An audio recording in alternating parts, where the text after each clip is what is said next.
जी sir. तो आप क्या करते हैं? सर मैं अमरेली से प्राइमरी स्कूल में टीचर हूँ और वहाँ पर श्रेष्ठ पाठशाला निर्माण से श्रेष्ठ राष्ट्र निर्माण के जीवन मंत्र के साथ पीछे 21 साल से काम कर रहा हूँ सर। क्या विशेषता क्या है आपकी? सर मैं हमारे जो लोकगीत है कहते हैं ना, आप बहुत पेट्रोल जलाते हैं। हाँ सर, वो बाइक पर में जो हमारा प्रवेशोत्सव आपके द्वारा जो हमारा सफल कार्यक्रम वहाँ से शुरू हुआ 2003 से। सर हमारे जो लोकल गरबा गीत है उसको मैं एजुकेशन अवेयरनेस गीत में परिवर्तित करके मैं गाता हूँ, जैसे पंखीड़ा है हमारा। सो अगर आपकी अनुमति हो तो गा सकता हाँ, हूँ। हो जाए। पंखीड़ा तू उड़ीने जाजे गामे गाम रे, पंखीड़ा तू उड़ीने जाजे गामे गाम रे, દેશના બાળકોને કેજે ભણવા આવે રે, મારા ગામના બાળકોને કેજે શાળામાં આવે રે, હે પંખીડા ઓહો પંખીડા पंखीड़ा हो ये गुजराती पंखीड़ा। बहुत प्रसिद्ध लोकगीत यस, है। हमारा गरबा गीत उन्होंने इसको शब्द बदल एजुकेशनल दिए हैं अवेयरनेस में। और वो कह रहे हैं कि बच्चों को ये गीत से बताते हैं कि अरे भाई तुम स्कूल चलो, पढ़ने के लिए चलो, यानी अपने अपने तरीके से यस वो सर। कर रहे और हैं। सर 20 भाषा के गीत भी मैं गा सकता हूँ। 20 भाषा के साथ। अरे वाह। अगर मैं केरला के बारे में बच्चों को सिखाता हूँ तो मैं कोट्टनाडन पुंजे इल्ले तित्तई तग तई तई तुम कोच्चु पेन्ने को इल्लाले तित्तिता तित्तई तई कोट्टु वेणम कुरल वेणम कुरवा वेणम। अगर तमिल में सिखाता हूँ तो तमिल के दोस्त है वाह यानी आओ, पधारो, वेलकम। सो वाह वाह वाह वाह वाह वाह उड़ी पड़े तो कन्नी नाई वाह वाह वाह उर्द कौंड नेंजी नाई वाह वाह वाह। अगर मैं मराठी में आनंद कंद ऐसा आहिंद देश माझा आनंद कंद ऐसा, अगर कन्नड़ा में ಭಾರತ ನಮ್ಮದು ಅಂದು ಇಂದು ಎಂದಿಗೂ ಇದುವಯೇ ಸ್ವರ್ಗವು ಹರಿಯ ಜರಿಯ ನಮ್ಮಿದು भारत नम्मदू। भारत माता को नमन करता हूँ। अगर मैं राजस्थानी में सिखाता हूँ आ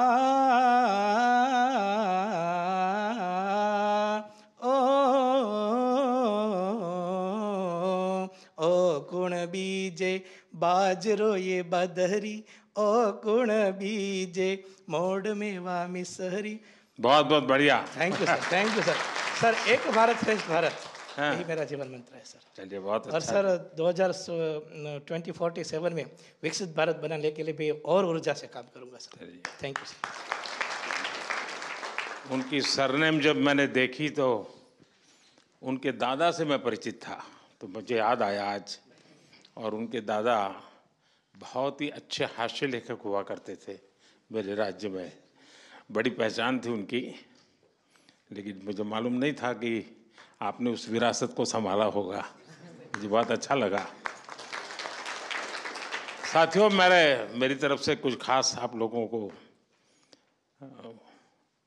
संदेश तो नहीं है, पर मैं जरूर कहूँगा कि ये सिलेक्शन होना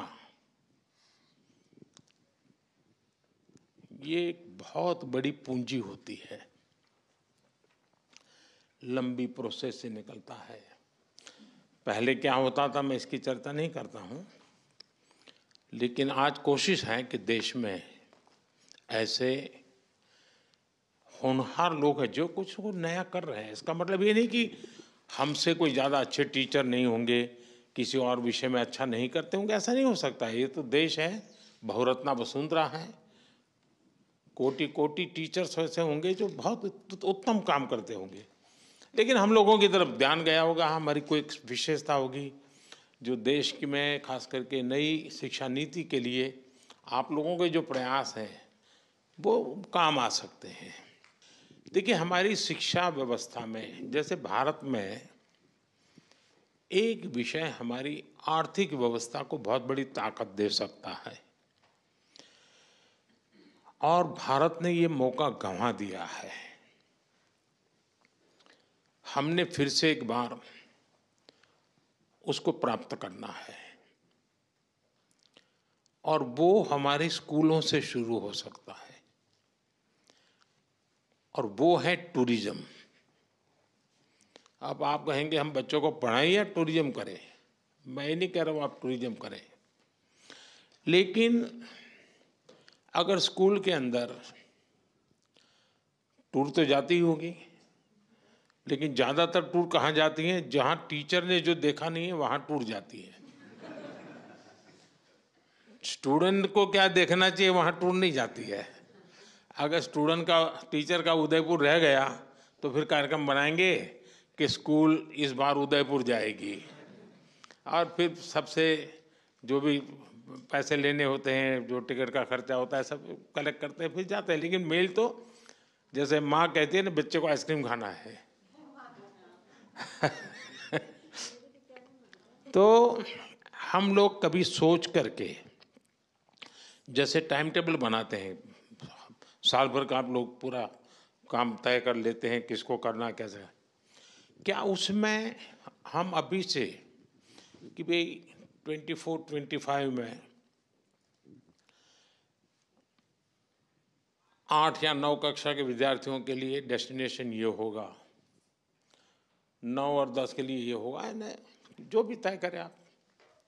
हो सकता है स्कूल 3 डेस्टिनेशन तय करें, हो सकता है 5 डेस्टिनेशन तय करें, और उनको साल भर काम देना चाहिए कि अब आपको प्रोजेक्ट दिया जाता है कि अगले साल हम केरला जाने वाले हैं।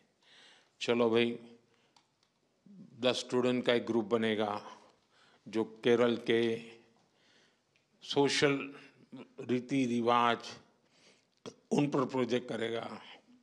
10 स्टूडेंट वहाँ के धार्मिक परंपराएं क्या होती हैं, मंदिर कैसे होते हैं, कितने पुराने हैं, 10 स्टूडेंट हिस्ट्री पर करेंगे।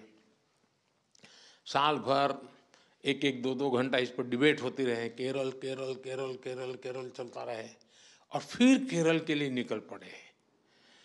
आपके बच्चे जब जाएंगे केरला तो वो एक प्रकार से पूरे केरल को आत्मसात करके वापस आएंगे। उनको रहेगा अरे वो मैंने पढ़ा था ना, अच्छा ये वो है, वो कोरिलेट करेगा। अब आप सोचिए कि मान लीजिए गोवा ने तय किया कि इस बार हम नॉर्थ ईस्ट जाएंगे, और मान लीजिए सब स्कूल मिला करके 1000-2000 बच्चे नॉर्थ ईस्ट जाते हैं, तो उनको तो नॉर्थ ईस्ट देखने को मिलेगा। लेकिन नॉर्थ ईस्ट के टूरिज्म को फायदा होगा कि नहीं होगा? ये लोग नॉर्थ ईस्ट इतने होते हैं तो नॉर्थ ईस्ट वालों को लगेगा भाई अब इतने लोग आ रहे हैं तो कुछ चाय पान के लिए दुकानें खोलनी पड़ेगी, किसी को लगेगा ये चीज़ बिकती है, चलो ये ज़्यादा, तो वहाँ व्यापार रोजगार बढ़ेगा।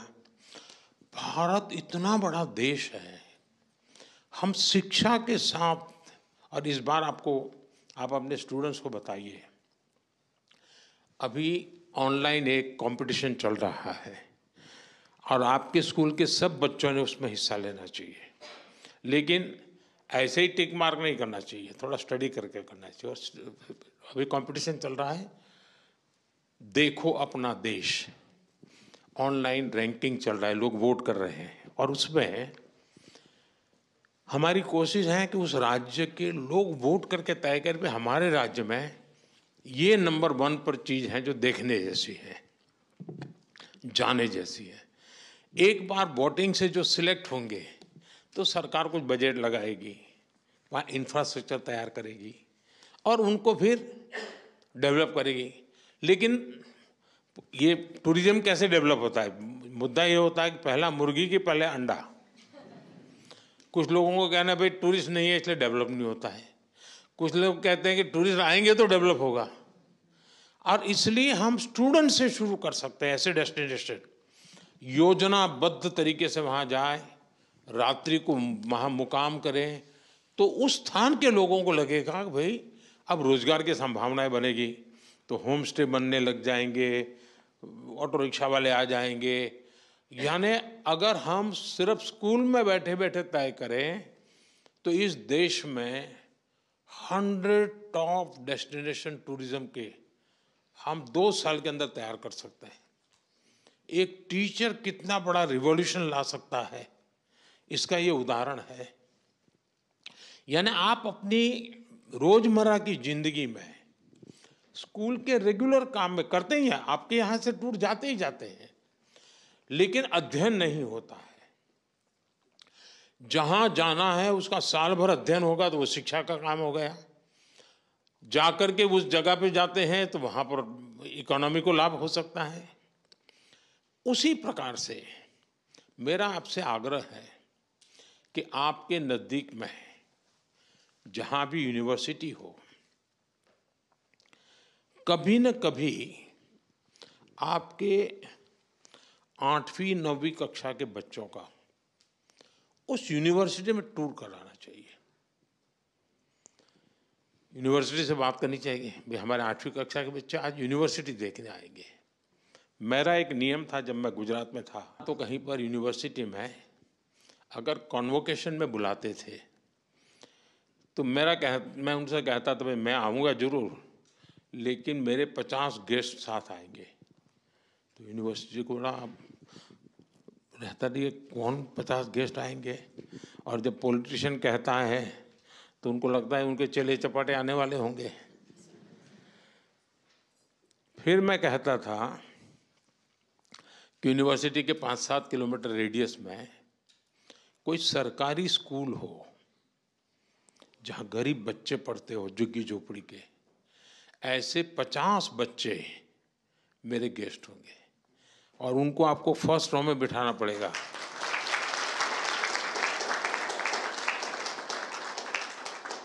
अब ये बच्चे जब ये कॉन्वोकेशन देखते हैं, है तो बिल्कुल गरीब परिवार के बच्चे, उनके मन में उसी दिन सपना हम बो देते हैं, कभी मैं भी ऐसा टोपा पहन करके, ऐसा कुर्ता पहन करके मैं भी अवार्ड लेने जाऊंगा। ये भाव उसके मन में रजिस्टर हो जाता है। आप भी अगर अपने स्कूल के ऐसे बच्चों को ऐसी यूनिवर्सिटी देखने के लिए ले जाए, यूनिवर्सिटी से बात करेंगे, साहब आपके यहाँ इतने बड़े बड़ी बातें होती हैं, हम देखना चाहते हैं।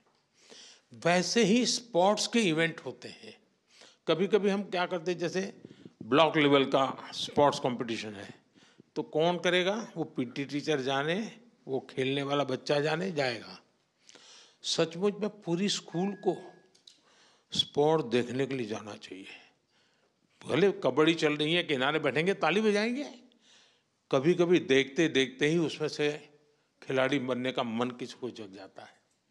खिलाड़ी को भी लगता है यार मैं कोई इकलौता अपने पागलपन के कारण खिलाड़ी नहीं बना हूं, मैं खेल खेल रहा हूं, मतलब मैं एक समाज का एक अच्छा प्रतिनिधित्व कर रहा हूं। उसके अंदर एक भाव जगता है। एक टीचर के नाते मैं ऐसी चीजों को इनोवेट करता रहूं और कोई एक्स्ट्रा प्रयत्न के बिना जो है उसको +1 करना है बस, ये अगर हम कर सकते हैं तो आप देखिए स्कूल का भी नाम बन जाएगा, जो टीचर इसमें काम करते हैं उनके प्रति भी देखने का एक भाव बदल जाएगा। दूसरा, आप लोग कोई ज़्यादा संख्या है नहीं, लेकिन आप में से सबको पता नहीं होगा कि बाकियों को किस कारण से ये अवार्ड मिला है, पता नहीं होगा। आपको लगता होगा मुझे मिला, उसको भी मिला होगा, मैं ये करता हूँ मुझे मिल गया, वो भी कुछ करता होगा मिल गया। ऐसा नहीं, आपकी कोशिश होनी चाहिए इन सब के अंदर ऐसी कौन सी विशेषता है, इन लोगों में ऐसा कौन सा कर्तव्य है जिसके कारण देश का उन पर ध्यान गया है। मैं उसमें से 2 चीजें सीख करके जा सकता हूं क्या? आपके लिए ये 4 दिन 5 दिन एक प्रकार से स्टडी टूर है।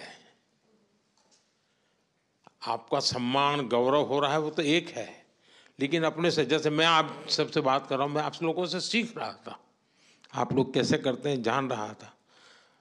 अब ये मेरे लिए अपने आप को एक बड़ा प्रसन्न करने वाली बात थी। और इसलिए मैं कहता हूं कि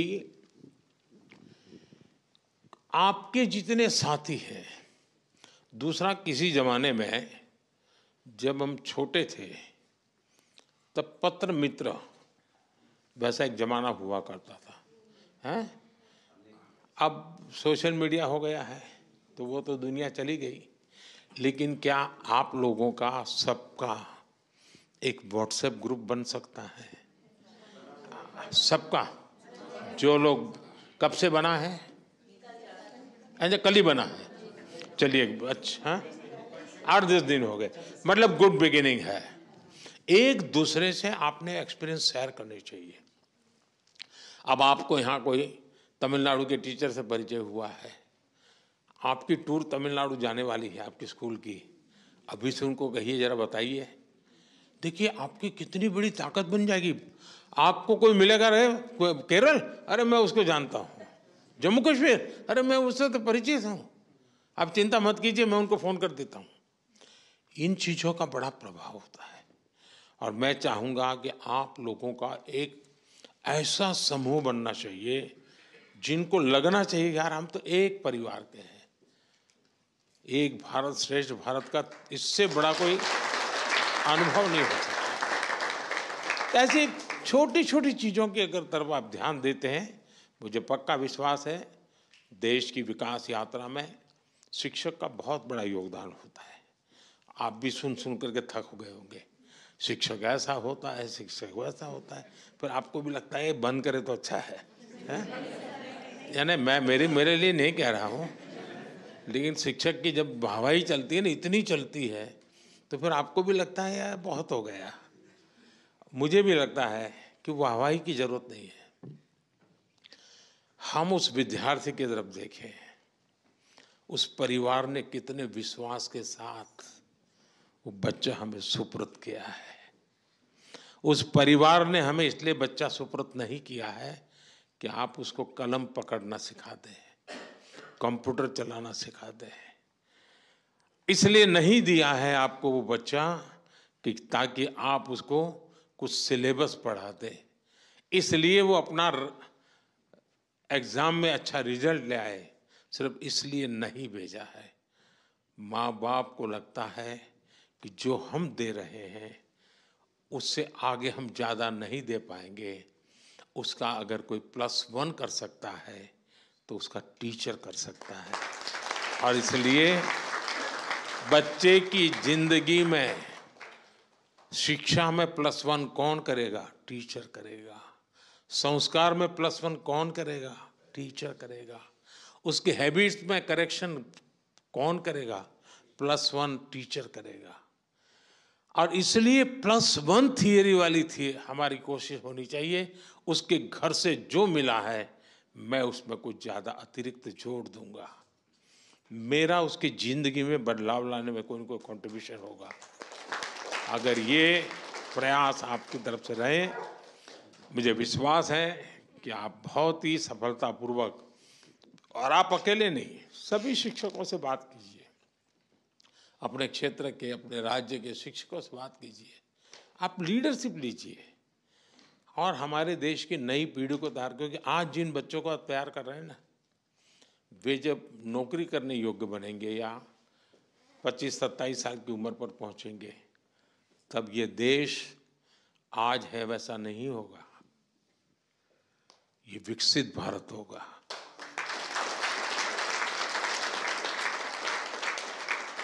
आप उस विकसित भारत में रिटायरमेंट का पेंशन लेते होंगे, लेकिन जिसको आज आप तैयार कर रहे हैं वो उस विकसित भारत को नई ऊंचाइयों पर ले जाने वाला एक सामर्थ्यवान व्यक्तित्व बनने वाला है। और आपके पास कितनी बड़ी जिम्मेवारी है। ये विकसित भारत ये कोई सिर्फ मोदी का कार्यक्रम नहीं है, हम सबको मिलकर के विकसित भारत के लिए ऐसा मानव समूह भी तैयार करना है, ऐसे सामर्थ्यवान नागरिक भी तैयार करने हैं, ऐसे सामर्थ्यवान नौजवान तैयार करने हैं। अगर हमें आगे चल करके 25-50 गोल्ड मेडल अगर खेलकूद में लाने हैं, कहाँ से निकलेगा वो खिलाड़ी? जो आपके स्कूल में दिखते हैं उन बच्चों में से निकलने वाला है। और इसलिए हम उन सपनों को लेकर के, और आपके पास बहुत लोग हैं, सपने होते हैं, लेकिन उनके सामने इन सपनों को साकार कैसे करें? आप वो लोग हैं, आपके मन में जो सपना आए उस सपने को साकार करने के लिए वो लेबोरेटरी आपके सामने ही है, रॉ मटेरियल आपके सामने है, वो बच्चे आपके सामने हैं। आप अपने सपनों को लेकर के उस प्रयोगशाला में प्रयास करेंगे, आप जो चाहे वो परिणाम लेकर के आएंगे। मेरी तरफ से आपको बहुत बहुत शुभकामनाएं हैं। बहुत बहुत धन्यवाद।